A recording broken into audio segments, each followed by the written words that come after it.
Filosofia, hipnose clínica, meditação e terapias holísticas. No Gabinete Ana Sofia Psicologia Integrativa vai encontrar respostas, soluções, vai integrar-se. Faça hoje mesmo a marcação de consulta através do 91 222 1024. Gabinete Ana Sofia Psicologia Integrativa, Avenida Marechal Humberto Delgado, número 20, primeiro direito atrás. Siga-nos no Instagram, anasofia.psiquintegrativa. Com os erros do passado, poderá escrever um futuro diferente. Ora, eu vou dizer bom dia aos ouvintes das ruas da cidade, sim, porque ainda não almocei. Hoje tenho uma convidada em estúdio para esta última hora, a doutora Ana Sofia. Olá, doutora, boa tarde. Olá, boa tarde. Seja bem-vinda à nossa casa. Ora, antes de avançarmos com o tema que os nossos ouvintes que estão connosco desde bem cedo já foram ouvindo, que está tudo interligado com o início do ano letivo, do ano escolar, eu ia apenas pedir, para quem não conhece a doutora Ana Sofia, fazer uma breve apresentação de quem é, como gosta que a trate, a Ana Sofia. Muito bem, muito obrigada. Antes de mais, eu quero agradecer à Alexandra a oportunidade e o convite de estar aqui na Rádio Cidade de hoje. Será um prazer falar aqui um bocadinho para as pessoas de Famalicão e não só. E é sempre um prazer trazer aqui temas que sejam do interesse do público em geral na área da saúde mental, na área daquilo que é o nosso cuidado e o desenvolvimento humano. Portanto, o meu nome é Ana Sofia, geralmente sou tratada por Sofia, sou psicóloga há 14 anos e sou uma eterna estudante do desenvolvimento humano, portanto procuro estar sempre atualizada e sempre na linha da frente daquilo que é o acompanhamento, daquilo que é a evolução humana, da evolução espiritual, mental, do desenvolvimento humano. Não é à toa que a Ana Sofia desempenha este papel, mas depois tem uma equipa também consigo na área ali da parte... um bocadinho mais holística. Exatamente. Pronto, então isto é muito simples. Para entrarem em contacto com a doutora Sofia, ela quer que a trate por Sofia, com a Sofia, 91221024, se preferir 91 222 1024. É mais simples. Pode aqui fazer a marcação das consultas, seja para a doutora Sofia ou qualquer questão relacionada com a parte holística. Exatamente. Falando aqui um bocadinho na parte holística, temos alternativas, o tarô, a hipnose, recordo-me mais. Sim, a hipnose não é propriamente na parte holística, portanto também faz parte daquilo que eu trabalho. São nas alternativas. Portanto, exatamente, portanto é no fundo a integração, aqui trabalhar a psicologia de outra forma. E tenho então a formação na hipnose exatamente para trabalhar. Então é a doutora Sofia sou que eu que faço a hipnose, exatamente, muito bem. A formação sou eu que a tenho.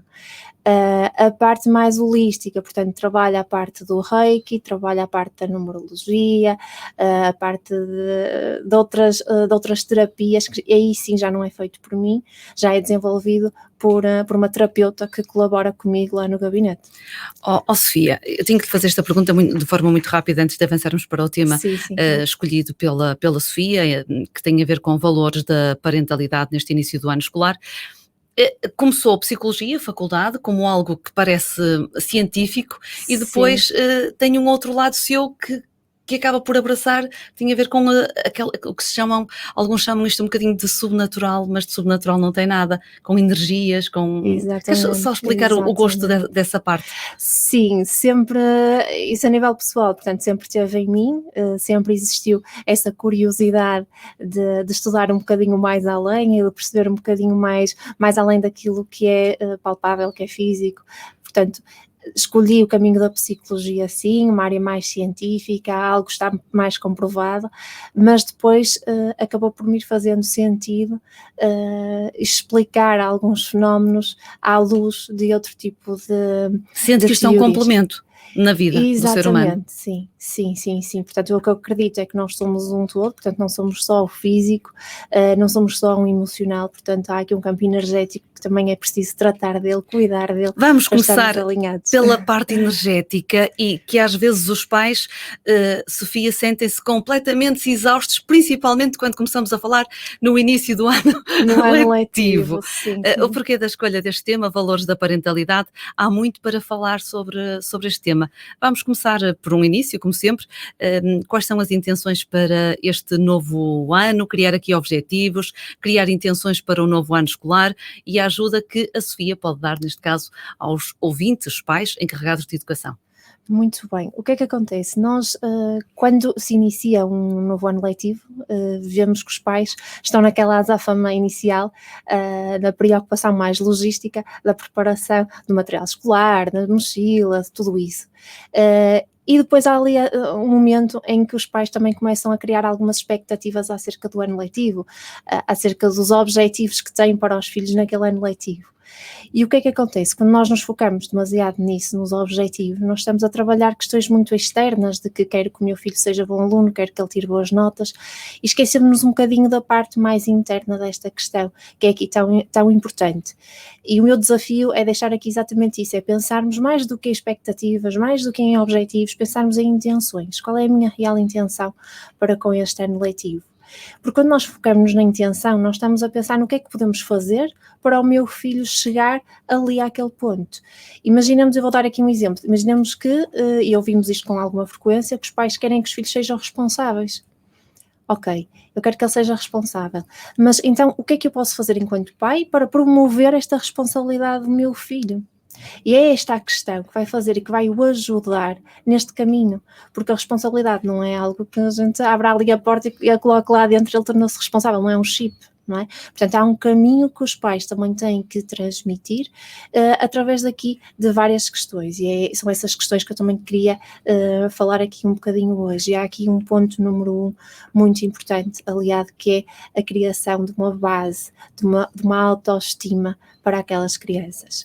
Nós temos isso no ponto 2, no entanto eu vou dar aqui abertura aos ouvintes da Rádio Cidade hoje, através de mensagem. Hoje será só mensagem, pode ser mensagem escrita para o 917221645, relacionada com este tema, alguma dúvida que queira aqui colocar à Sofia, ela gosta de ser assim tratada, portanto podem enviá-lo através de mensagem escrita ou mesmo através do nosso WhatsApp, como quiser. Portanto, esta base, este princípio, vamos começar, eu acho que como tudo tem um princípio e é o mais importante. Exatamente. Já diz o ditado, se começarmos bem, não é? Tudo corre bem, quando começa torto, tarde ou nunca se endireita. Conselho então para os nossos pais, para os pais das crianças, não são os nossos, porque nós já somos crescidas, mas se calhar hoje já estamos no papel de pais, não é? E precisamos desta ajuda. Há bocadinho, quando fazia referência à parte da responsabilidade, que não é um chip, por onde é que eles devem começar, os pais? Porque parte da responsabilidade terão que ser eles, ou teremos que ser nós, pais, primeiro responsáveis para darmos o exemplo e podermos explicar e exigir, não é? Essa responsabilidade aos nossos filhos, doutor? Exatamente. O que é que nós temos que pensar e aquilo que eu acredito? E eu vou fazer aqui até um parênteses. Antes de mais, e isto para tranquilizar os pais que nos ouvem, eu acredito que os pais dão sempre o melhor que podem aos filhos. Muitas vezes não têm a consciência clara daquilo que lhes estão a transmitir, mas dão com os recursos que têm na altura que têm e com as vivências que tiveram ao longo da vida. O meu papel no fundo é orientá-los a refletir de forma a que possam estruturar o seu comportamento para que ajudem os seus filhos. A questão é muito por aí. Então esta questão, por exemplo, da responsabilidade que eu trazia há bocadinho, é nós pensarmos logo no primeiro momento de vida da criança. Por exemplo, o bebê, ele é responsável pela sua autorregulação, por exemplo, em termos de alimentação. Ele vai comer até onde ele quer. À medida que a criança cresce, nós esquecemos-nos disso e começamos a impor que ele coma. Isto é só um pontinho pequenino daquilo que é a responsabilidade. Portanto, é o confiar no meu filho. Às vezes não reparamos nisso, não é? Porque o bebê é que dá sinais de fome, não é? De mal-estar. Exatamente. E depois em adulto ou no crescimento acabamos por não entender muito bem e realmente impor regras. Exatamente. Sim, nós acabamos por atuar de forma muito mais natural com o bebê e muitas vezes temos que nos reportar a isto, fazer esta viagem de que, ok, quando ele era bebê, como é que eu fazia? Então porquê que o meu comportamento mudou? E mudou porque eu estou ali imerso naquilo que são muitas crenças, muitos padrões daquilo que me foi ensinado, daquilo que eu também absorvi da própria sociedade em que estou inserida. Portanto, a responsabilidade também parte por eu confiar, por eu aceitar o meu filho, por eu confiar nele, que ele sabe também muita coisa. E não é o tal chipzinho que eu coloco lá, portanto é um caminho. E depois tem a ver com o facto de nós estarmos presentes, nós estivermos presentes na vida dos nossos filhos, eles vão-se naturalmente sentir muito mais seguros e, portanto, muito mais responsáveis naquilo que tiverem que ser ao longo da vida. O ponto 1 será a autoestima, a autoconfiança, o reforçar aquela parte emocional da criança, no seu ponto de vista, Sofia? Sim, é percebermos que esta questão da autoestima é quase como se funcionasse como um sistema imunitário da criança. Se nós reforçarmos aqui a autoestima da criança, a criança estará preparada quase para o que der e vier. Como é que isso se faz? Primeiro nós temos que fazer aqui uma distinção, Alexandra, que é o que é autoestima, porque nós falamos muito em autoestima. E muita gente não sabe o que é. Exatamente, e falamos muito em autoconfiança, e são coisas diferentes. Distintas e diferentes. Vamos explicar por partes autoestima. Sim, então a autoestima tem a ver com a consciência que eu tenho de mim, daquilo que eu sou. E o que é que eu sou? Eu sou algo que tem potencial, mas que também tem limites. Todos nós temos limites. E a partir do momento em que eu tenho consciência do meu potencial e dos meus limites, eu vou lidar bem com situações de sucesso e com situações de insucesso. Quando estamos a falar de autoconfiança, falamos em algo muito mais circunstancial, ou seja, uma criança pode ter boa autoconfiança, por exemplo, num teste de matemática, porque é bom aluno na matemática e vai confiante. Mas naquele determinado dia o teste correu mal. Se a criança tiver uma boa autoestima, a criança vai olhar para aquilo, vai conseguir analisar, vai ficar tudo bem, porque ela tem confiança, ela sabe que é bom aluno na matemática, está tudo bem, está tudo certo. Se a criança não tiver esta autoestima reforçada, o facto de ela ter colocado ali a sua autoconfiança, as suas expectativas e ter falhado, a criança vai se colocar em causa. Portanto, e muitas vezes os próprios pais preocupados e colocam em causa ali a sua capacidade também nessa situação. E depois esse é outro ponto, não é? Portanto, é a questão dos pais de facto confiarem, de passarem menos a preocupação e mais a confiança para a criança, que isso é extremamente Acontece muito em consultório, importante. Sofia, de sem querer, porque eles muitas vezes, os pais, nós não temos essa consciência de passar o nosso nervosismo, o nosso medo, que está um bocadinho associado também à nossa falta de confiança, à nossa falta de autoestima, e como disse há bocadinho, eles sentem. Sentem. E sim, é muito natural que os pais espelhem neles muitas expectativas, às vezes até mesmo deles próprios, não é? Daquilo que queriam ter sido e das dificuldades deles e que não querem que os filhos repitam. E toda esta ansiedade é passada para as crianças. Como é que se reforça esta parte emocional numa criança? É dar-lhes espaço. Portanto, em primeiro lugar, e já passamos um bocadinho, vamos passando aqui para os pontos seguintes, em primeiro lugar é aquilo que eu chamo de amar incondicionalmente. No amor incondicional, o que é que acontece? Se nós perguntarmos a um pai, ama incondicionalmente o seu filho? Muito facilmente, e obviamente, claro que sim, eu amo incondicionalmente o meu filho. Mas depois, quando nós vamos analisar os comportamentos dos pais, percebemos que o comportamento que é passado, as atitudes, são muito condicionais. Ficam aquém daquilo que é o amor incondicional. Sim.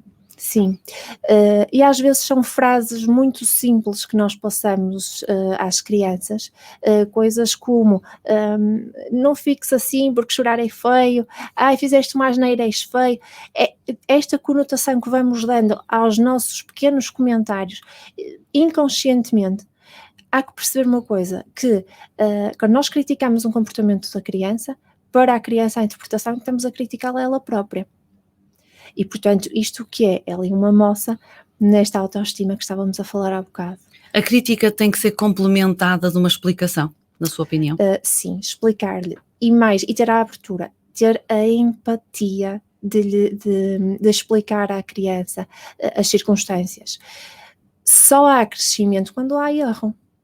E, portanto, tem que haver espaço para que a criança erre sem julgamento.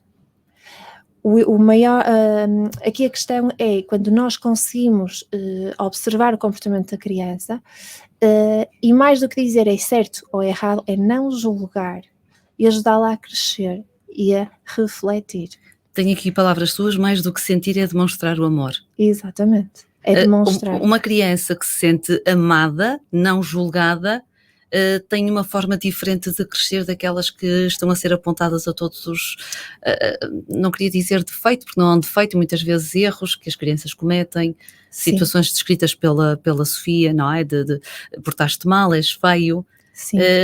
Não podemos, Sofia, nós pais, inverter, no lugar de dizer és feio, dizer, olha, tu, ao contrário, tu até podias ser mais bonito, ou serias mais bonito se fizesse assim?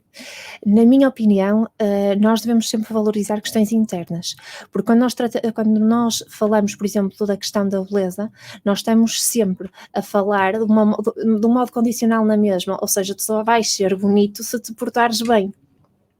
Portanto, o trabalharmos o amor incondicional é tão simples como há um exercício que eu gosto muito de passar. Vamos explicar o exercício, que eu também gosto muito desta prática de aprender exercícios.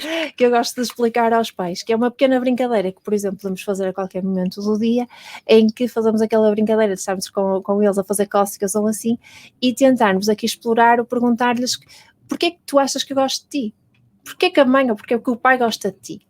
Achas que eu gosto de ti porque tu és bonito? E elas vão dizer, ai sim. E nós vamos sempre negando, vamos sempre dizer, não é. E vamos dizendo uma série de características físicas, aquilo que geralmente utilizamos. É porque tens os olhos bonitos, é porque tens o cabelo bonito, é porque tens boas notas. E nós vamos sempre, não é isso. E a ideia é, no final, chegarmos à conclusão e dizermos, eu gosto de ti porque tu és como és. E isto é a essência, não interessa como é que a criança é, se ela é boa aluna, se ela se porta bem e exemplarmente, se ela é bonita, se é feia, se tem o cabelo XPT. Sofia, nós quando falamos em beleza estamos sempre a olhar para a parte, costumo dizer, a parte física, a parte física, não é? Que salta ao olho, ao espelho, sim. Mas para além disso há toda a personalidade. Exatamente. E as crianças desde cedo têm a personalidade delas. Claro, muitas vezes sim. São seres lindos e os Exatamente. Próprios pais, e sem querer aqui ofender, não conseguem muitas vezes ver, talvez ali um bocadinho consumidos por toda a tarefa, todos os trabalhos do dia-a-dia, como disse há pouco, pela falta da presença, de se integrarem aos momentos para com os filhos, não conseguir ver, e isto às vezes pode parecer mesmo, desculpem lá, porque eu sou mãe, ofensivo dizer que os pais não conseguem ver a beleza muitas vezes interna da personalidade do filho, ou teremos dificuldades em ver. Se calhar em consultório a Sofia consegue vê-la numa primeira fase, numa primeira abordagem de conversa com a criança em questão, e o pai terá essa dificuldade. Sim, a questão e tocamos num ponto que também vamos falar a seguir, é exatamente essa questão da presença. É o aceitar a criança como ela é. Quando nós aceitamos, não estamos a ser permissivos, não é isto que queremos dizer com a aceitação, é aceitar as circunstâncias como elas são. Se a criança está a fazer uma birra, está a fazer uma birra, se a criança está a ter um comportamento, está a ter um comportamento. O que interessa é o focar no como é que eu posso ajudá-la para resolver aquela situação. Lembrar-nos sempre que se a criança está a ter aquele comportamento, ela está a agir com os recursos que tem, da forma como tem. Ela naquele momento não tem outros recursos, não tem outra forma de agir. E nós temos que então aceitar e ajudá-la a superar aquele momento. E com essa tal presença que a Alexandra estava a falar muito bem, sermos capazes de olhar para os nossos filhos e estarmos presentes. Porque hoje em dia estamos na azáfama do trabalho, estamos a tarefar. É o corre, chega a casa ao jantar, é os banhos, é ir para aí fora, não é? E esquecemos-nos um bocadinho daquilo que é a importância de estarmos, de facto, presentes. Portanto, muitas vezes nós temos muito pouco tempo, é certo, mas desde que esse tempo seja de qualidade, está tudo bem. É isso que ia perguntar, às vezes não é preciso tirar 1 hora, 5 minutos poderão ser preciosos. Exatamente. Se estivermos totalmente focados ali. Em pleno, com consciência plena, portanto é estarmos para os nossos filhos não é estarmos com um olho nos nossos filhos e outro olho no telemóvel ou na televisão. Isso também era um tema para falar mais à frente noutras conversas, porque portanto, infelizmente, eu digo infelizmente, e cada vez mais os pais chamam os filhos a atenção relativamente às tecnologias, mas o que é certo é que também não se desprendem delas. Exatamente. E consomem também ali uma grande parte do tempo. Isto aqui acaba tudo por estar interligado, os temas, não é? A aceitação, a não implicar, não implica, como falou, ser permissivo, e ser permissivo temos não permitir tudo, não é? Claro, aos filhos, mas criar-lhe possibilidades. Criar possibilidades aos pais, exatamente.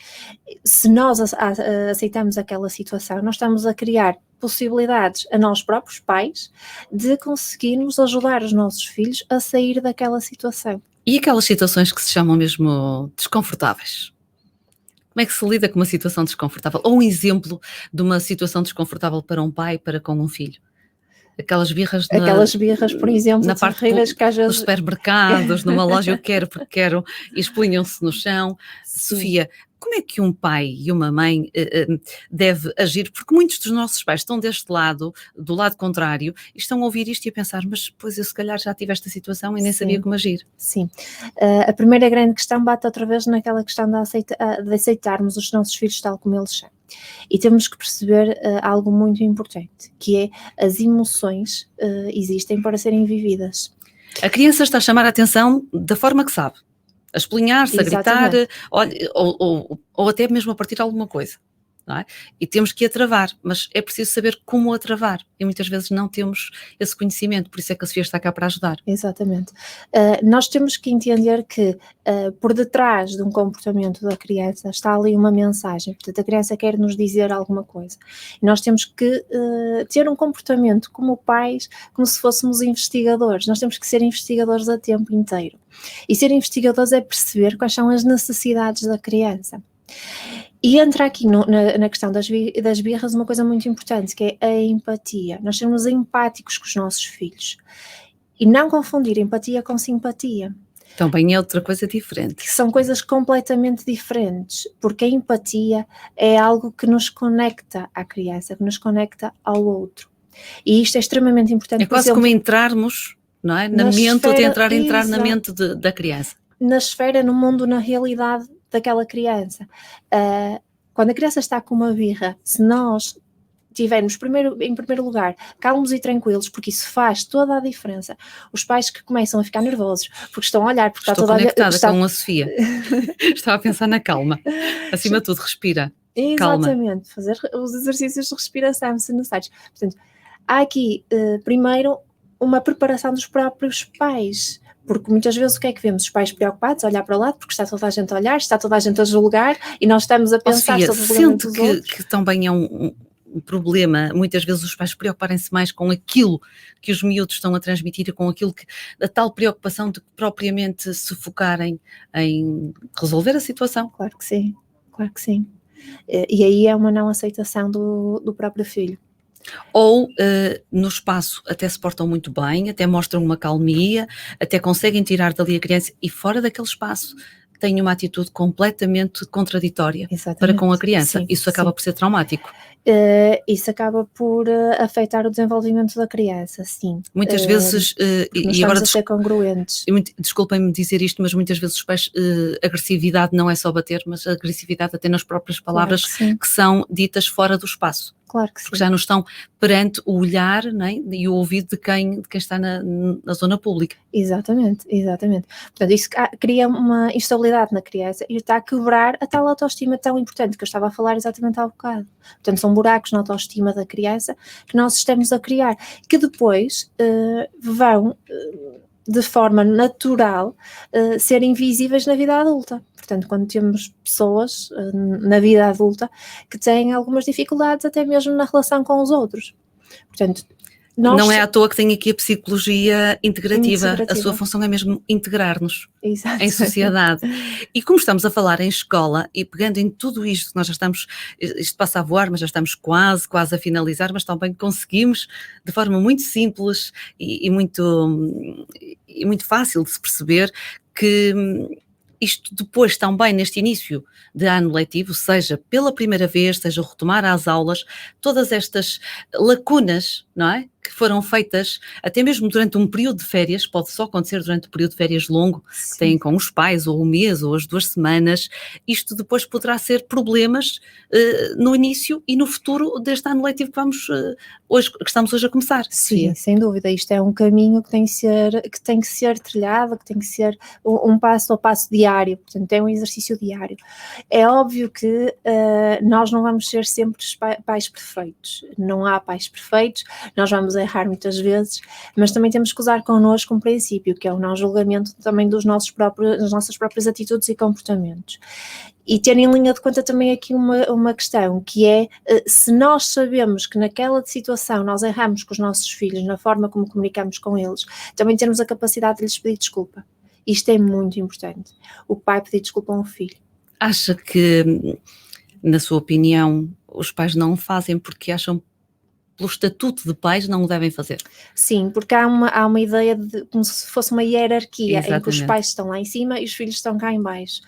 Se nós passarmos a olhar de igual para igual, e os meus filhos têm que me respeitar, não porque eu sou pai deles, mas pelo que o pai ou a mãe é, na sua essência. Se eu respeitar os meus filhos pelo que eles são, eles também me vão respeitar por aquilo que eu sou. Se eu estou a tentar criar um filho humilde, eu também tenho que ter humildade. Exatamente, tenho que espelhar nos meus comportamentos para com ele essa humildade, o pedir perdão, o exprimir as emoções, por exemplo, a questão que estávamos a falar um bocadinho das birras.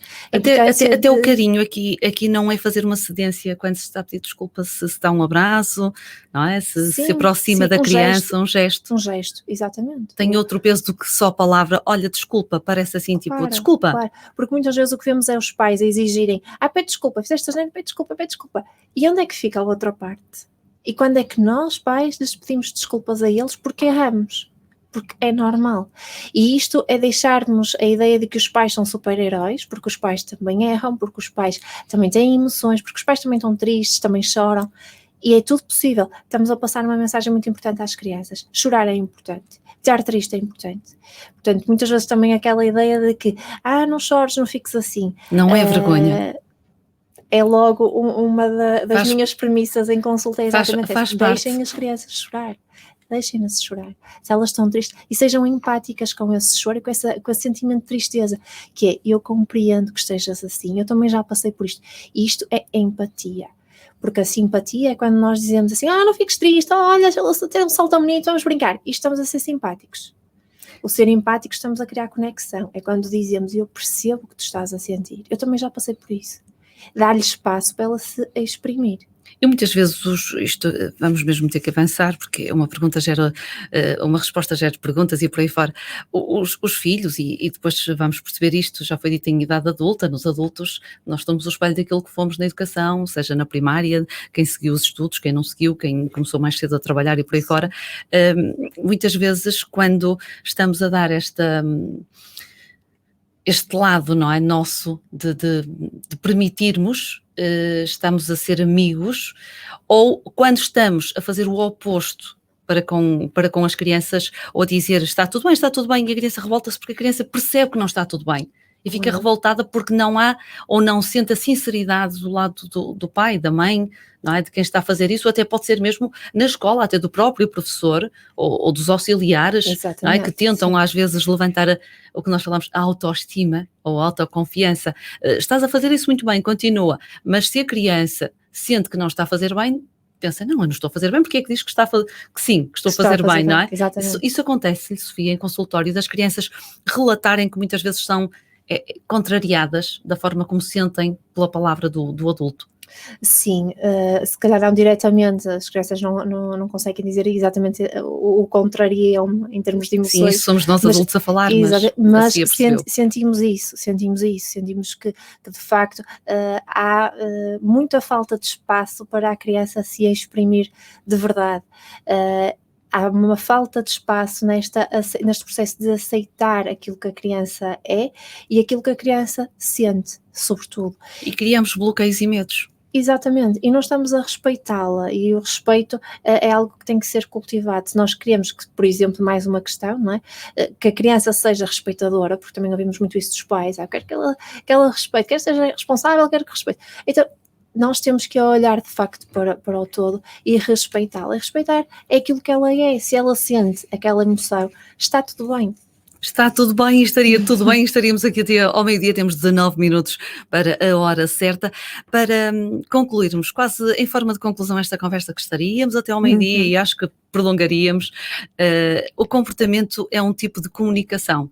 E eu acho que isto tudo já foi aqui dito, Sofia. Sim, é mesmo isso, e reportando um bocadinho ao exemplo que eu dei há pouco, que era a questão, por exemplo, do bebê, não é? Portanto, quando um bebê chora, nós vamos como investigadores procurar o que é que ele tem. Tem desconforto? Será que são as cólicas? Será que é fome? Fazemos isto de forma muito natural. Será que é fralda, não é? Exatamente. Será que tem calor? Será que tem frio? Exato. À medida que a criança cresce, nós deixamos de ser investigadores e começamos a ter um papel muito de julgamento. Não podes fazer. Na opinião da Sofia, temos que ser a vida toda investigadores? A vida toda. A vida toda. Também gosto muito dessa parte, do papel da investigação. E bons comunicadores. Bons comunicadores. A comunicação é fundamental para nós mantermos a proximidade dos nossos filhos, dar-lhes espaço para eles comunicarem aquilo que sentem, respeitá-los, lá está aquilo que estava a dizer há pouco, respeitar a opinião deles, mesmo que a nossa seja diferente, porque obviamente que não vamos estar sempre em acordo, mas dar-lhe a nossa perspectiva, mas validar a deles também. Eu percebo e eu aceito a tua opinião, mas se calhar podemos fazer desta forma, e isto é dar espaço, é dar esta empatia e torná-los importantes. Eles sentem-se importantes naquilo que são, por exemplo, as decisões da própria família.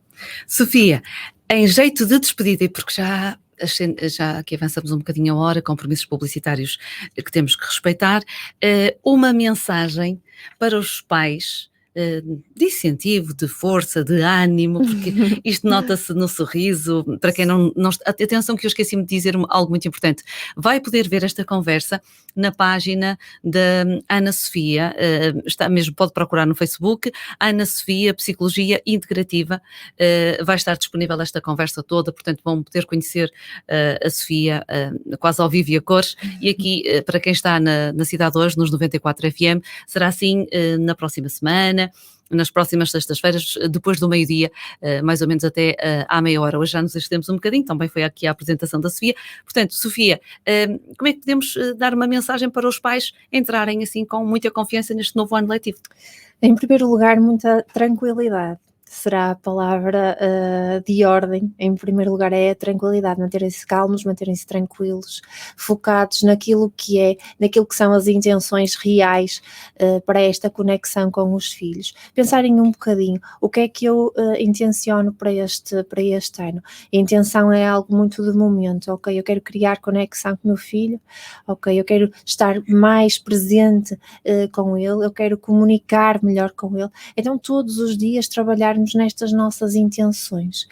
É um passo a passo, não um olhar só sobre o futuro, não só pelo externo, mas muito mais pelo interno. E assim nós vamos trabalhar aqui estas questões na criança e vamos ajudá-la a trilhar também um futuro muito melhor. Sofia, obrigada por este bocadinho, não é, que esteve aqui, que disponibilizou também do seu tempo. Obrigada. Quem quiser marcar consulta ou qualquer informação, esclarecimento, pode entrar pelas redes sociais, pode mesmo ligar com a doutora Ana Sofia, 91-222-10-24. Na próxima sexta-feira estaremos novamente à conversa com a doutora Ana Sofia. Entre a dor da mudança e a dor de a deixar permanecer, a escolha é sempre sua. Gabinete Ana Sofia. Psicologia Integrativa. Consultas de psicologia, hipnose clínica, meditação e terapias holísticas. No Gabinete Ana Sofia Psicologia Integrativa vai encontrar respostas, soluções, vai integrar-se. Faça hoje mesmo a marcação de consulta através do 91-222-1024. Gabinete Ana Sofia, Psicologia Integrativa, Avenida Marechal Humberto Delgado, número 20, primeiro direito atrás. Siga-nos no Instagram, anasofia.psiquintegrativa. Com os erros do passado, poderá escrever um futuro diferente.